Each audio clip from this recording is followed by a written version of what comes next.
నిర్మల్ జిల్లా భైన్సా పట్టణంలోని Vikas high school English medium యాజమాన్యం విద్యార్థులు సోమవారం డాక్టర్స్ డేని పురస్కరించుకుని భైన్సా ఏరియా ఆసుపత్రి సూపరింటెండెంట్ కాశీనాథ్ను సాల్వతో సన్మానించి మిఠాయి తినిపించారు.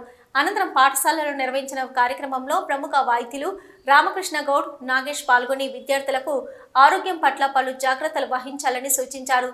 పాఠశాల డైరెక్టర్ రవీనా మాట్లాడుతూ వైద్య వృత్తి ఎంతో పవిత్రమైందని కొనియాడారు. కార్యక్రమంలో principal Rajanna, correspondent Ratnasekhar, vice principal Ratna, నిర్వాహకులు సురేష్, బోధన సిబ్బంది రేఖ, సంతోష్, మధుకర్, గణేష్, మనోజ్, లక్ష్మి, అలేఖ్య, రుచిత, పద్మ, ఆకాష్, సుప్రియ తదితరులు పాల్గొన్నారు. గ్రూప్ డిస్కస్ చేసి మీ 10th క్లాస్ మంచి మార్క్స్ సంపాదించి మన పాఠశాలకు మంచిగా పేరు తీసుకొచ్చినప్పుడు మళ్ళీ మీతో ఒకసారి వస్తాను. మీకోసం నేను దేవుని ప్రార్థన చేస్తాను. ఓకేనా? సరే, మళ్ళీ వస్తాను.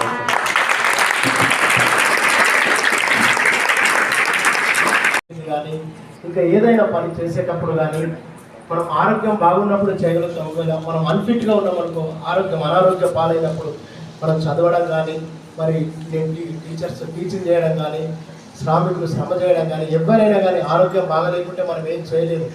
అటువంటి ఆరోగ్యాన్ని మనం ఉంచుకోవాలంటే ఇన్ టైంలో మనం ఆహార పదార్థాలు తీసుకొని, మరి అదే మాదిరిగా మనం ఆటపాటలు ఆడుతూ కూడా డాక్టర్ చెప్పినట్టు, లైఫ్ డాక్టర్ చెప్పినట్టు ఈ పిల్లల్లో మీరు ఆటలు ఆడితే కూడా మనం ఎక్సర్సైజ్ అవుతుంది, దాంతో మనం ఆరోగ్యంగా ఉండగలుగుతాం.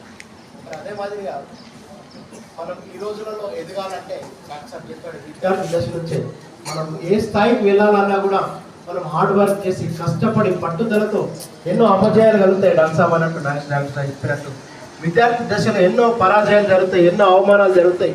వాటినన్నింటినీ భరించి పట్టుదలతో మనం ముందుకెళ్ళినప్పుడే ఏదైనా సాధించగలుగుతాం. కాబట్టి